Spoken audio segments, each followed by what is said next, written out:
Is it possible he was expecting us to start at 8 and we showed up right before 9? No. Anyway, we've started. So hello and welcome to the weekly Hey, wrap with the USA Liberalists. Today your hosts are Cody and Rob, and maybe Jordan will be joining us later. Yeah, I don't know where Jordan is, but uh, hopefully he'll show up in a little bit. Normally we start at well, it's 7 my time. It's 9 your guys' time. So, yep. but today we will be That's talking. right. That's why we can't start at 8 because that's 6 your time already. That's getting a little Well, too early. I'm up at that time. I'm up at 5. Okay. I would just have to set everything up the night before, and then Right. make sure I have coffee. Yes. Well, I'm kind of thinking that if we can start sooner, that would be better on a Friday typically for me. But I tend to have, now today I'm not having a 10 o'clock meeting, which works, which is why this is working for me. Um, but neither here nor there. Let's get started. Yes. So we're going to talk about the hypocrisy of Justin Trudeau. Yes, we're going to talk about Justin Trudeau wearing a little bit of blackface. I figure we'd start with Iran's hostilities and where that's going to go. Oh, Um, that's the okay, article I have pulled up. okay. So this one is Iran's top diplomat warns of all-out war after Mike Pompeo's comments on Saudi oil attack. So for people who don't know, people who live under a rock, uh, Iran has basically in the last few months been seizing oil tankers and attacking ships in the Straits of Hormuz. Um, and then they're suspected of launching an attack against Saudi Arabia's second largest oil field and Mm-hmm. basically disrupting the world's oil market, which I guess is a case to get off of oil and into other types of energy, but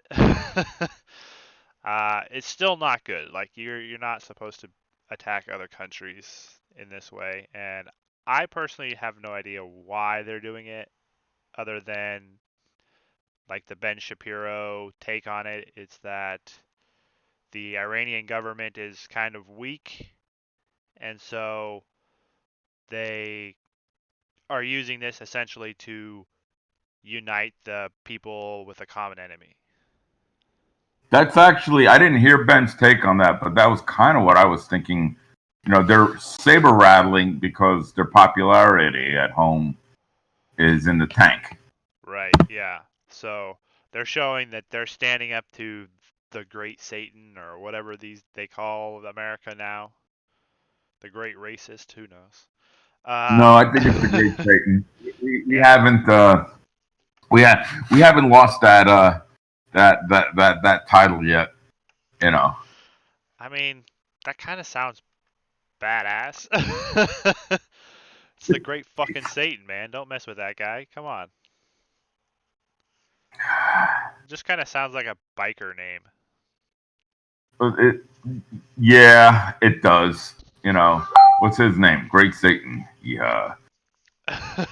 Yeah, don't mess with that guy. It's the great Satan. He's great. Uh, Maybe it's I'm, an I'm thinking ironic what's name. going on over there is they've got a we have been hitting them with the economic sanctions, and I Right. suspect that they're having a hard time, you know, meeting the basic needs of their people. Because they've been hamstrung economically by this, Right. so it's And having an impact. And so by actually getting into a shooting war with us, it starts, them being hamstrung by the economic sanctions is killing their popularity at home, but a war would prop them up. So I think this is their counter gambit to what we've been doing. right. And do you know why we have sanctions on Iran? Is it because they're an exporter of Aside terrorism? from promoting terrorism in Lebanon, Syria, Iraq, Yemen, and elsewhere, no, I can't think of a single reason why we're having those sanctions. You know, There's plenty of good reasons. I just yeah. Yeah, I no, don't there's plenty of good follow this reasons. that closely, so We basically have had a Cold War with them since they sacked our embassy. And like, Obama, there was a break during the Obama regime. Prop them up. So I think this is their. You remember our vessel getting boarded by the why we have Iranians sanctions on Iran. back Yeah. under Obama. Yeah, That's they took those that was hostages. they took our guys hostages, and it was pathetic. And that was probably because the rules of engagement were on our own guys were set such that they knew if they were to defend themselves in any way, they would go to jail. And Obama demonstrated time and again he was happy to burn both enlisted men and officers to further his agenda. Yeah, and it didn't get a lot of media play, as far as I remember, but Yep. nothing critical of the Obama administration got a lot of media play. uh, but Yes. but with this story, basically there were drone and missile strikes on Saudi Arabia's oil industry. Uh huh. Um, I and then who was it? Mike Pompeo said that it was basically an act of war, and then Foreign Minister Mohammed Javad Zarif said something along the lines of what did he say? He said, "I'm making a very serious statement that we don't want to engage in military confrontation, but we won't blink to defend our territory." So basically, he's like, "We can shoot other people, but you can't shoot us." hmm So, Well, there was another statement how they would fight to the last American soldier. Like as if they were going to be able to take out our military. It's a standing joke. They're saber rattling because they need to saber rattle. Dictators do this whenever they are weak at home, and they're hoping to get us to jump at the bait. And I think the best thing we can do is not jump at the bait. Why? Because the American people are really dog tired. I mean, Obama was supposed to get us out of there, and instead he started new wars in Yemen, Libya, and Syria. And it was like, what the hell? Why didn't you get us actually out of Afghanistan? And he claimed we were out of Iraq, but that was probably like the one place we needed to stick around, right, yeah. and he didn't really even get us out of Iraq, and looky here, we're still in Iraq. Yeah, I mean that whole area. If we're the only people really over there. Well, no, the Russians are knee deep in Syria, propping up the Assad regime. There's a reason why Assad managed to win that civil war, though I'm not entirely sure how this is winning. If you looked at Syria prior to the civil war and today, it was like, I don't even know what to say. I mean, it used to be that, what's the capital of Lebanon? I forget the name of it. Beirut. Beirut used to be called the Paris of the Middle East. And Yeah. today it looks like Germany in 1945. Everything's bombed out and blown away. And now if you look at all of Syria, it looks like Beirut. So this is not winning. No, yeah, it's. I mean, some of it has to do with war, but it's not. Like, I don't blame the United States for all of this. Like, there's part of it that the people in these countries have to realize they play a role in this as well. Well, yes. Well, what it was is, if you really look at it, it's like they got colonized by the Western powers. These cities were westernized and brought into the 20th century with plumbing, electricity, the whole 9 yards, street sanitation. And they learned the lessons from that, and it held together for a while. But, Beirut was like the canary in the coal mine. Look at what happened there back in the late 60s, early 70s. And slowly but surely, every single nation in that area has, from all everything, Iraq, Syria, and Lebanon, and frankly, at this point, parts of the West Bank kind of look like that. Gaza looks like that, and this is what happens when you've got radicalized administrations or huge radicalization in the populace, like in Syria. You know, it's become a mess, and I'm not entirely sure. Their standard of living was higher in the 50s and 60s than it is today, and Syria managed to hold together for the longest time. And then, frankly, we started sending money to the rebels in Syria, and we basically destroyed that country in the name of toppling. Yes, Sadat is a stone cold killer, but it's not like he's going to get replaced by some sort of Thatcher-esque or he's not going to be replaced by a Western liberal Democrat. He Right. will be replaced by another strongman, or worse, by a religious zealot. Those are what you've got. You either have westernized strongmen in that area or religious zealots. They are still, their mindset is in a lot of ways stuck in the 7th century, and that's not going to change for a long time. It may never Yeah. change. Yeah, they haven't like it's a cultural thing, I think. Well, Um, right. Well, what it is people do desire freedom, but the thing is that when all of the social mores are driving you, how do I put this? The default setting in that region currently is like what's happening in Turkey, which is quickly backpedaling back into away from modernity. Um, the cultural setting there is somewhere around the 12th century. Okay, maybe 7th. I don't know, yeah. but it is not a modern. It is not a modern framework by any. Oh, let's add. By the way, let's add Pakistan and Afghanistan, and in a lot of ways, Iran to the list of countries that went from. You look at pictures on the street in Tehran and the Kabul and whatever the hell the capital of Pakistan is. They look like Western countries. With people with a Middle Eastern looking Middle Eastern, but dressing very Western, and you had Yeah. automobiles. The streets were paved. There was glass, everything, and now it Yeah. looks again like it's reverting back to mud huts. Yeah, it was like So the 1950s or something. United yeah, States, that's what 1950s, it looked like. 1960s, yeah, 1950s, 1960s, 1970s.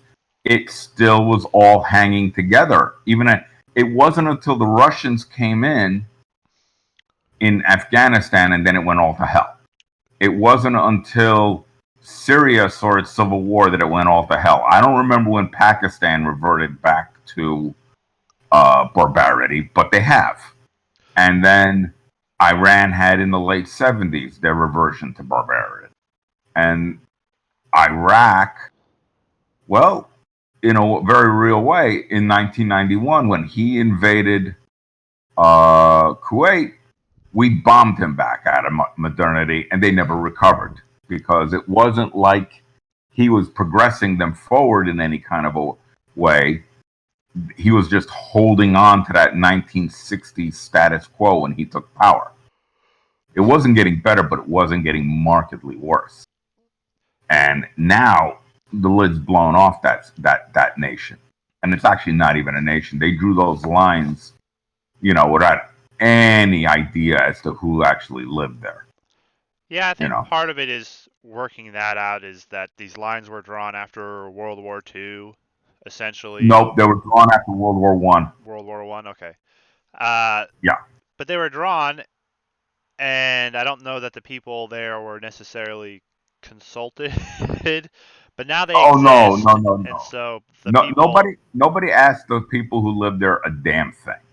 right? Nothing. And so the And- people there are trying to figure out, okay, well, this is supposedly our territory. Who's in Mhm. charge, and how do we figure that out? And it's like, well, Right. whoever, Well, might makes look at right. Iraq. It's the Kurdish north. The southeast is Shia, and the rest of the country, which is not as heavily populated, except for one area right around Baghdad, is Sunni. So the Sunni are a minority who ruled, and Yeah, they're the aristocracy. yes, and the Kurds in the north belong. There's 70 million Kurds in the Middle East, and you've got a Kurdish majority in eastern Turkey. You've got a Kurdish majority in northern Iran and northern Iraq, and they also have they're elsewhere as well, Syria too. So there's 70 million of them. Why don't they have a single nation? Why don't they have their own territory? You understand? This is a this was because of how they drew the lines, and because probably, let's face it, the French and the British who drew those lines only understood they had no idea who the Kurds were. Let's call it like it Yeah, is. they were. You They know, just. so Yeah, I don't think it was malice. I think it was just more ignorant of. yeah, exactly. No, that's exactly right. It was they looked at the geography and they said, okay, this will work for Yeah, us. this is best. Yeah, that's Essentially. for us. And the end result was, you probably, I mean, and then you look at Jordan, and it's like, okay, who invented that? And that because that's got two major different Arab groups in there. They're all Sunni, but they are not one group. And again, the minority group is in the position of power.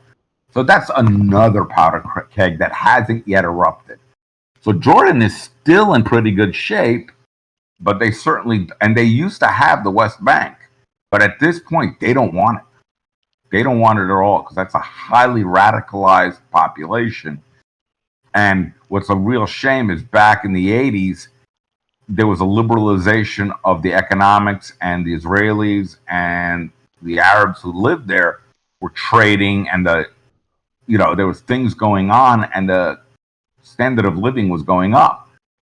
But the folks who run the likes of Hamas and PLO, they recognize you cannot maintain control over such a populace and be radical the way they are radical. So they made sure to screw all that up. And the poorer those people are, the better the likes of Hamas and PLO like. Well, yeah, they're definitely rule by terrorist group is not ideal. No. In this, who is this? The Times or no, CBS? In this CBS story, kind of getting back to the Iran hostilities, it says that the recent attacks were approved by Ayatollah Khomeini, but only on the condition that it be carried out in a way that made it possible to deny Iran's involvement. So Mm-hmm. it's according to a U.S. official. I don't know who said that, but Yeah, I would love to know where they're getting their intel from, but the thing is that's probably not going to happen. right. They probably have people on the inside somewhere, especially in these countries that are, you know, filled with chaos like this. It's just I've seen people who actually believe that, or I've heard that people that they don't think Iran did it, and it's just like the deep state or a terrorist group, which I think later on they do mention this group. Who is it? There's a terrorist group that they mentioned that took responsibility for it, Yep. but I don't know if it was in this article or another one I was reading. Um, yeah, here it says that the cruise missiles have a range of 700 kilometers, 435 miles, meaning they could not have been fired from inside of Yemen. So basically, the way the drones and the missiles came in, um,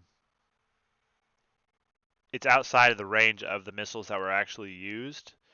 Right. And so, or the way they came in, they had to come from Iran, because if they came from Yemen or somewhere else, then the missiles essentially could not have gone that far.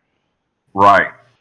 So, like, to me, that's like that's some sort of hard evidence that points more towards Iran than anything else. It's possible. I look at it this way: you got three possible uh, groups that could, maybe four, who could have done this. The Saudis, the Iranians, the Yemenis, or the U.S. as the people doing this, right? Those are the four possibilities given the geopolitics over there. I don't see the Saudis bombing their own stuff, so let's drop that.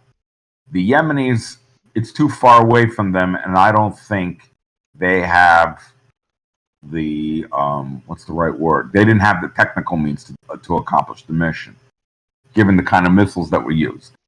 Okay, so that leaves the U.S. and the Iranians. Now, would the U.S. try to? Because I'm pretty sure that the Saudis are really pissed this happened. So would the U.S. risk angering its own ally in the region, such as an ally it is, by doing this? I would say no.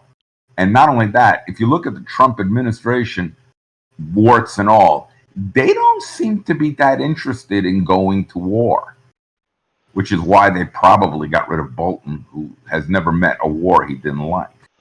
Well, yeah, Trump. I've heard that Trump's opinion on war is that it's just expensive and a waste of money. Yeah, Like, he's not like morally opposed to it; it's just costs too much. yeah. Well, Which I don't mind having a yeah, pragmatist on this particular topic, if that's because what you it look takes, at man, Bolton, fine. and yeah, and when you looked at the prior administration, they had moral problems with it, but that Arab Spring happened, and they were bound and determined to have an Arab Spring, which is why they blew the lid off of Libya and got involved in Syria. They were ideologues. This guy's not an ideologue. He's a pragmatist. He's a dirtbag, but he's a pragmatist. Yeah, with this one, I don't. I mean, do we ever really know? Like, we can No, we're all not going to we really. can We are not going to really know. That's we can it. either believe the U.S. government or, you know, Well, I believe. kind of look at it this way: the guys who have the most to gain from this action are the Iranians, because the Iranians need a war to help shore up, like what we were talking about before. They need a war to get the population to fall in line. The U.S., we're freaking exhausted. We have very little to gain from a war with Iran. Yeah, I don't. I just don't think, like, public sentiment. I don't think is there. Right. The American people don't want this. There might be groups inside the U.S. that are interested in a war, but I don't think that the U.S. like like you said, there's nothing really to gain for the U.S. in this, because Well, let's face it. oil prices have gone up. Like, it damages the economy. So if the economy gets hurt, then Trump could lose the election, and so I Right. don't think he's Well, interested not in only that. that, let's face it. If Trump gets involved in any war anywhere, it'll be called a diplomatic failure on his part, whether he should or he shouldn't. So, and for all that he's a jackass, he's not dumb. So he's not going to get involved in a war, and his And again, what's the practical upside to it? Very little. So I don't see him doing it. He's not an ideologue, as I said earlier. So I think really out of the four actors, it does seem to sit at the feet of the Iranians. The question is, what do we do about it? And if it was me, I would just tighten the sanctions further. I would lean on the French, who are the biggest. What's the right word? They are the people who break the sanctions most often. They always come up with ways to kind of get around them more than any of our other quote unquote allies. So I would see that sort of political maneuvering going on where the sanctions get tightened, get up another notch. If you dig what I'm saying. Yeah, and it's not just the U.S. Um, I think that has come out and said this. I think there's also who was it? The UK, a few other countries, United Kingdoms. Mm-hmm. So Saudi Arabia joined the coalition. So there's a U.S.-led coalition that was protecting the waterways around the Middle East after the Saudi Arabia attack, or the attack in Saudi Arabia. Mm-hmm. Um, so it's who is it? There's Saudi Arabia, Australia, Bahrain, and the United Kingdom are also taking part in the coalition. And Mm-hmm. so if it were just like a US funded thing or something like that, I don't know that some of the other Western powers would necessarily go along with it if they knew. You know, Right. it is all like information is super valuable, Mm-hmm. but I'm not saying the US wouldn't do something like this or actors in the US wouldn't do something like this, but I don't know. There seems to be enough reason and evidence to say that Mm-hmm. Iran, it's possible that Iran is just doing this for their own reasons. Yes. Um, I think well, let me ask you this question: do you think this is going to lead to a war in Iran? no. Oh, with us Oh and yeah, them? us and No. other Western powers. Uh, we're gonna steer clear of that. If there will be a war, it'll be after the election. Yeah, I think Trump is going to try to do everything he can to avoid war, Mm-hmm. unless there's an overwhelming like something, I guess, on the level of 9/11, I guess. Um, Right. If they manage to generate a mass casualty event along 9/11 lines and murder a few thousand people, I don't know what you know. Honestly, I don't know which way the sentiment would go. It would be an interesting to see. I'm not entirely sure it would look like looked for George Bush, because you've got about 25% of the nation that it doesn't matter. You know, I mean, we could suddenly have a rift.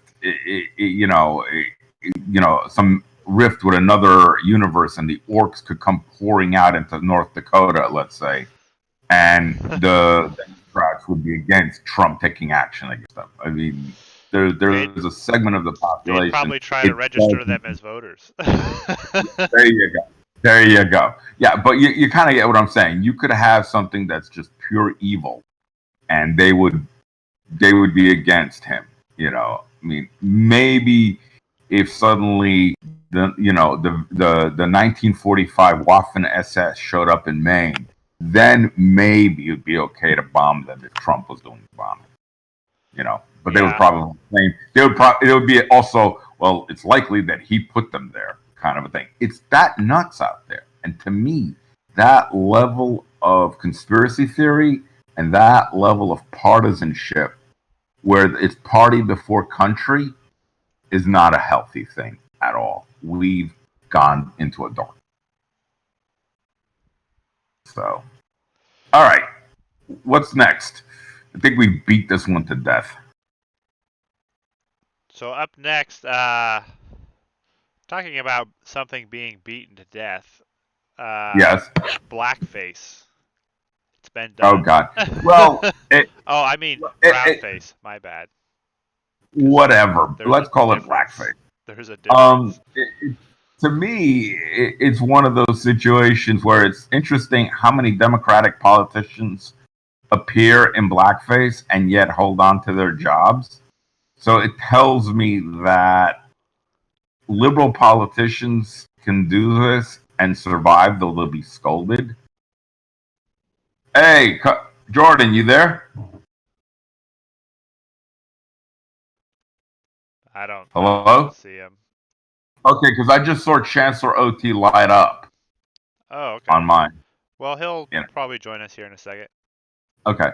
So anyway, I find it interesting how the governor of Virginia, there was some other Yahoo, you know, now, it's interesting to me how this all has occurred, and yet these people maintain office. So it tells me that this is not really something that bothers the outrage left. It's just a cudgel to beat anyone right of center with. Because God help you if you're right of center and they find a picture of you in blackface. Then we can hound you out of office, as far as they're concerned. It's really cynical, and in a bad way.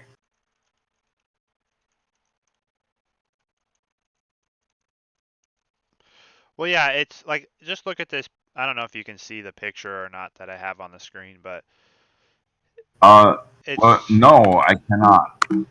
oh. I don't see squat. Well, Nope. I have it on the people watching can see it, but Okay. it's that photo of Justin Trudeau with he's got Oh, the in that picture with the three women yeah, in the there three with women. him. He's got this Yeah. turban on, and he's definitely like his hands and his face are all black, and like Yes. his hand is in a I don't know if that would be an appropriate place hand nowadays, unless those two are Oh, married. yeah. He's kind of a little bit forward, shall we say, with that lady. Yeah, with that young lady. Which Jordan, have you arrived? I exist, yes. woohoo! Good morning, sir. Morning. Sorry about that. Welcome to the greatest YouTube morning show ever. Eva. um, We are the greatest YouTube Just channel. to Don't let anyone recap tell you for you, different. Jordan, we kind of beat the whole Iranian issue to death a little bit. That's fine. And now we're starting to talk about the Justin Trudeau thing. Oh, where he went in Yeah, Arab face? yeah. And it's also a Me Too moment all at the same time. Oh, good. Yes, and he's going to survive. I'm dead sure of it. I don't know if he'll be reelected, but he's going to survive. So, actually, what's kind of interesting is now that we started talking about this, Cody, yeah. it really doesn't interest me because this has come up several times, and you know this guy's going to make it, and you That's know true. nothing really is going to happen. So it's kind of like, yes, leftist hypocrisy on display, duly noted. Can we move on? Well, yeah. I don't care. Like this photo, I don't care about his hand because these girls seem to be fine with it. Like I don't care that he's painted his face or he's wearing this weird turban outfit thing. I don't care. Mm-hmm. Uh, the only thing that, like you said, is the hypocrisy angle. That is what matters. And Mm-hmm. the only reason I included this story is because this is kind of what people were talking about. Mm-hmm. Plus, fuck Justin Trudeau. Fuck that guy. If he wasn't such a tool about like, oh, we need to respect all cultures and people who oppose me are bigots, and then, well, looky here, look at this bigoted thing that Yeah. he's done. If he weren't such a pompous ass about it, nobody would care. Like, and then half of us, the people who opposed like Justin Trudeau and his policies, we don't care already, and then the people who support him are going to just ignore it, so these people get away with it. And it's like, well, I it's a mean, double realistically standard. speaking, I mean, you're right, but you don't want to accidentally participate in the double standard because, like, yes, it is annoying that they get to just do whatever the fuck they want with impunity, but it is worth noting that the general populace is not ignorant in that fact, and they're gonna notice that sort of shit over time. Like it, even in the general parlance, like it's becoming normal for people to realize how ridiculous the some of the contentions made by the left are. Like the normies are starting to catch on. It's not becoming some, you know, thing that people like us are just screaming into the void for the past 5 to 10 years. Right. It's becoming mainstream knowledge. Same thing for this sort of thing. Like the double standard actually hurts them in the long run. Yeah. Are we gives them- seeing, are we seeing the pendulum finally swinging back toward the center? I think so, at least from public sentiment, in my opinion. It would be interesting to see what happens in California. They've run that state into the ground. The left has owned that state since the late '90s, and it is a mess. Didn't Trump call California a shithole in lawsuit form? Yes. Yeah, I think he sent like the EPA after them because of all the trash from the homeless people is polluting the Not to environment. mention that, and the whole poop app thing in San Francisco. Oh, And I I was was that watching angle. this You city for trashy that, too. California. Yeah. So yeah, if you have to have an app, you've lost me. You So. need a GPS to fucking like navigate you around the poop piles. Yes. Exactly. Yes. Oh my Yeah. god, that's kind of amazing. But Yes. at the same time, it's like Waze, but for poop. Yes. That's exactly right. It's like Waze has the whole thing of like, look, there's a speed trap here. This is kind of the same thing. Things to avoid. Yeah, So. my app warns me about police and road closures, and your app warns you about poop. Yes. And guess what? If some guy craps on the sidewalk, no big deal. But if another guy lets dog crap in the curb, he gets fined. How's that? Oh yeah, yeah. that's the Think fucking about everyone that, loses guys. their mind. Think about that. We should just distribute poop bags to the homeless. Just pick up your shit, man. I had to pick up my dog shit every time I take him for a walk. They have to pick up their own shit. I have poop bags on me at all times. So Yes. Direct Yeah. all the homeless When I people leave to the parks. house with the dog, yes. just put those like you see at the dog parks, those little like dispensers for the poop bags. Mm-hmm. Just like put those Yeah. around the place, all over the place. But then that's another government program. I prefer having the EPA just go after these states. No, let's make use of the EPA has under the last administration was used to go after farming interests, farmers, Yeah. ranchers, miners, timbermen. In other words, the real economy was targeted by the EPA for destruction because, hell, the reasons are too long and too stupid. So let's now actually use the EPA what it's really meant for, which is keeping people healthy because you don't want to release actual toxins into the environment. I got news for you. Feces is a toxin, especially when you've got some guy with TB crapping on the street. Or with Don't forget leprosy. the plague. Yeah, the that's leprosy. returned to the United States. We haven't seen leprosy in over 100 years. Please. It's like the fucking Oregon Trail out there. I for one am excited for California to have their very own unique, exclusive leper colonies. They're very welcoming. Yeah, they are. They're all inclusive. They don't care Yeah, what color don't you are. judge. If you got leprosy, you're in. I think you're judging. Racist. Well, going back to the EPA thing, like I like that Trump is doing something about it and essentially using their own tools against them. Yes. You got a bunch of noise going on over there. But I don't like. I put my computer down. Oh, okay. I don't like the idea that the federal government is going to use these agencies in a political way. Though I don't necessarily think. Well, there might be that element there with the Trump thing, Mm-hmm. but there I just also might I be like the other, fact. I like the fact that he's at least demonstrating to them that, like, if you're not responsible with who's doing this, I'll do it. I'll fuck with you. I don't care. Well, You yeah, you want to use these agencies to fuck with everyone? Two can play that game. yeah, it's the argument that I made when Obama was president to somebody that they were complaining that, well, why can't Obama just do this? Why can't he just make healthcare for everybody? And I was like, well, he's not going to be president forever, and you don't give that powers to President Obama. You give that powers to the office of the presidency. Yeah, to the president. And Yeah. what happens when the next guy gets elected and you hate his guts? Little did I know at the time that Donald Trump would be elected president, but that perfectly proved my point. Right. No, it does. You're right. That do you necessarily want to invest the office of the presidency in the executive branch with these powers while your guy is in office, knowing full well that in 4 to 8 years he's not going to be in office anymore, and somebody who you probably don't like is going to have those same powers.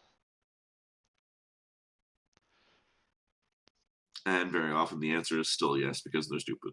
Right? People don't think that far ahead. I think that's problem 273 of society, is nobody thinks further ahead than the immediate. Well, not nobody, but a lot of people don't really think long term. They just think, how do I get my happiness now? Yeah. Well, that's kind of been humanity from the beginning. The only reason why we don't see a lot of it, because 100 years ago, you started thinking like that, you were gone in a season or two. Because, Well, no, I you think know, 100 years ago you had to think like that because that's exactly right. you have to plant the seeds in order to get the Exactly. crops to That's where I'm survive. coming from. Everyone had a knife to their throat. And today, you can afford to be a jackass. And what happens? Okay, yeah, you live in a crappy neighborhood and you get a government check every month and you still can feed yourself to the point of being obese.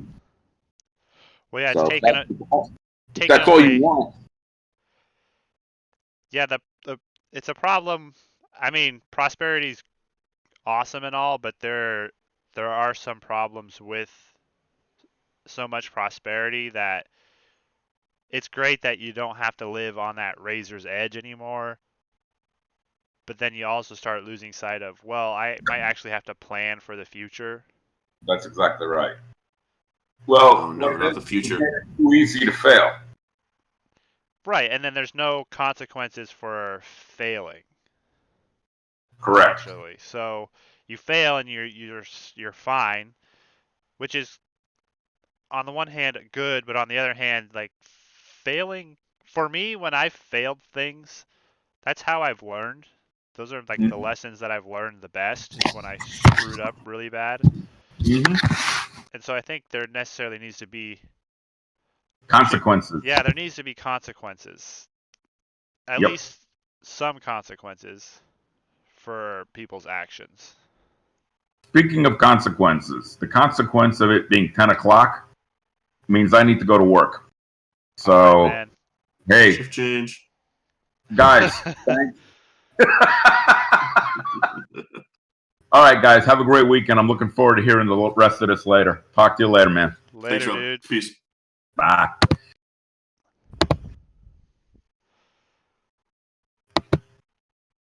So yeah, getting back to Trudeau. Oh yeah, and his Arab face. Oh my! I just saw something on my YouTube feed. Democrat just read at AMA and gets roasted. I am looking forward to finding out about that. That's going to be amazing. Okay, I'm excited. Anyway, Yeah, I don't have much uh, more about this Trudeau thing. Like, it's not the first time he's done this, because there's this instance here where he's got his hands up and he's, again, all black. It's the third instance. He did blackface. He did darken his skin to sing Deo in a talent contest in high school. Which, that kind of stuff, it's like, you're in high school, who gives a fuck? The one where he's dressed up in this Arab outfit and everything, he's the teacher, actually, at this school that held this Arabian Nights themed dinner. Of course he was. So, That's amazing. we should pay teachers more, right? That's we should give them more money. Only if they're going to keep doing this. Right, and like I said, I don't have necessarily a problem with it. Like, they did a whole movie where two black guys dressed up as white women. Yeah. Right? And Yeah. nobody gave a shit at the time. Well, because it's not really that serious. I think most people understand that. Because, I mean, look, I get if someone sees blackface and they're immediately taken back to minstrel shows. Oh, no, racists. But I think most people understand. The truth is, it's not that big a deal. It's not the end of the world if someone does that. Fuck, even Scrubs had a blackface joke. One of the most, like, innocent, bland, who gives a shit, or not, I shouldn't say it like that. That makes it Scrubs sound shitty, because it's not. But the average person isn't looking at that and thinking, oh my god, I'm going to be taken by the KKK. It's just not that serious. Right. I honestly think it's an attention-grabbing thing, just like the whole whiteness thing was, in my opinion. Just like a lot of these issues that magically popped up in the last 10 years that no one cared about before then. No one. But here comes the Academy to introduce some fucking stupid idea that they've come up with in some goddamn academic echo chamber. Yeah, it's just silly. Like, I don't see the point in it, because, like we were saying earlier, what's going to happen to Trudeau? Like, he's going to apologize. It's, we are all going to talk about it for a day until Trump tweets something. Then we're all going to forget about it, and he's going to go on being the prime minister. And this is just going to be used against him by his political opponents, I guess. So it's political theater to some extent, and I guess my circle of my bubble, my whatever, are kind of tired of this shit. Yeah, but aren't your friends like all conservatives? And then me? Well, no, not really. I do live in Oregon. That's fair. That's okay. That's fair. I don't typically talk to my conservative friends about politics, though, too much. I usually probably safer in some ways. Yeah.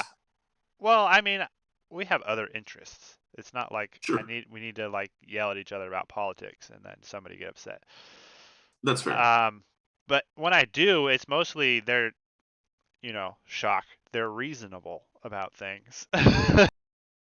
They're not they're not SJW blue check mark Twitterati kind of people. They're just, they want to be helpful, and they think healthcare for all is something that we can do and that we should do to be good people, and yeah. So they don't look at the costs of things necessarily. They just want to help people. And that's part of the conversation. They also understand that there are costs associated with it. They just think that it's worth it, and I don't. I don't even know if to me, it's not even a question of worth it. It's a question of like, what would the long-term ramifications be? Would they actually be positive? Because worth it implies that you would get something. And odds are, it can, like with the way we've seen in other places, most likely probably not going to get anything. It's probably just going to be shitty. This country is fucking huge, and logistics do matter when it comes to figuring out these sorts of problems. I honestly don't think that even if we actually wanted it to be something, like as a general population, and it doesn't seem like we do, it seems like the country is fairly divided on how exactly to go about providing this, even if there's lots of polls showing that everyone wants something done. Nobody can agree on what that is. Yeah, it's just because we can't pick a direction. It becomes nearly impossible to actually figure out, okay, how would this actually look? Where would this go? How can we mitigate the problems? Because we can't seem to get anybody on board to actually do anything or even not do anything. It's a really weird situation. Yeah, I just with the healthcare thing, it's people wanting to take care of other people, which normally I'm fine with. It's just when you're trying to take care of other people with my money that I have a problem with it. Uh, Yeah. and I think that there there's room for that conversation. It's just I don't know that I just don't know that the U.S. can actually. I don't think the U.S. government can do it properly. Is the thing. I don't think they're capable. I think it's totally fair to point out that they don't seem to be able to do anything else properly. Well, and we already have Medicare and Medicaid. So if you don't have insurance, like my wife didn't have insurance, and when she got pregnant, she was able to get on Medicare, Hmm. Medicare, Medicaid, one of the two. Um, because I couldn't afford to put her on my insurance at work because the cost of that for me and my wife is way more than if it was me, my wife, and a child. Mm-hmm. Because they assume that your wife has a job as well and has her own insurance, and so they try to prevent you from putting you on one plan, a husband and wife on one plan, which is weird, but okay. It's cheaper to cover 3 people than 2, I guess. I don't know. Yeah, that's kind of But shitty. she doesn't have a job or a paying job. She does dog rescue stuff, but I mean, to be fair, soon you're going to have 3 people to cover, so there's that. right, yeah. So we're gonna look at putting them on my work insurance after the baby. So I do see a need for like some baseline level of stuff of healthcare for people who can't afford it or don't have insurance. But I'm not for government mandated healthcare for everybody, and then if you don't have it, you have to pay a fine. It's like you should be able to choose not to have healthcare. That was my biggest problem with Obamacare, was that Oh yeah, you had to pay a tax if you didn't want to have insurance. well yeah, that's like the mandate and freaking look. If it's a, I've been saying for a long time, I don't think the public option is the moderate point. I think the public option is the best option, in my opinion. I think the public option would be the superior position because then you're free to not have to be responsible for every single operation that every single person in the entire fucking country needs done. You can focus on the important shit that knocks out like 80 to 90% of the actual problems that exist both before they happen and after. And then all of the other stuff that people want done, like there's a whole lot of procedures and like Like optional procedures. Uh-oh, did we lose Jordan? before. Oh, there you are. Hey man, And then yeah, how do you like my new headset? Do I sound okay? we're cutting out, aren't we? Yeah. Boo. I can hear you now. Oh, I was just saying that I like the public option. I don't know how much you heard about that. I don't. Public option to me makes the most sense because you can take it to government healthcare, take Medicare, take Medicaid, expand them, make it so that all the basic shit is covered, all of it, preventative stuff most importantly, and then some of the aftercare stuff just on top to make sure everyone's like taken care of and healthy, and then have all of the other stuff attached to the healthcare industry. Like, you don't want to destroy an entire section of the economy all in one fell swoop by banning healthcare, by like banning the whole industry. There's so many jobs in that. Like, just from that, you'd be causing so many problems. And granted, I do feel like most of the insurance companies right now are basically a racket. It's kind of ridiculous how little you get for what you put in. But that's insurance in general. I mean, yes, but it doesn't mean it's not okay. It's fucking stupid. But it would also be less possible for them to do that if it was, like add-on stuff, or just for rich people to do their weird like experimental surgery or research and development stuff, and all that stuff over there. I have no problem being in the private sector bucket. But if we're just talking routine, I need to go to the doctor to fucking get myself checked out because I have a cold.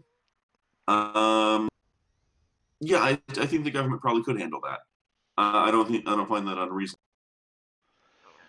Well, yeah, I don't see why they can't just provide like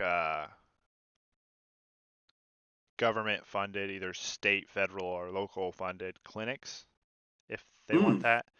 Like, they could, I don't know, fund it if there's a need for that in your community. Like, if we needed one here where I live, why couldn't we pass a tax? Like do a what do you call it? A bond or something to open like a public clinic, and then with the bond money we'd pay for doctors, or I mean, there's a surprising thing I don't think people understand about doctors and veterinarians. They're very generous with their time and their abilities, at least most of the ones that I've interacted with.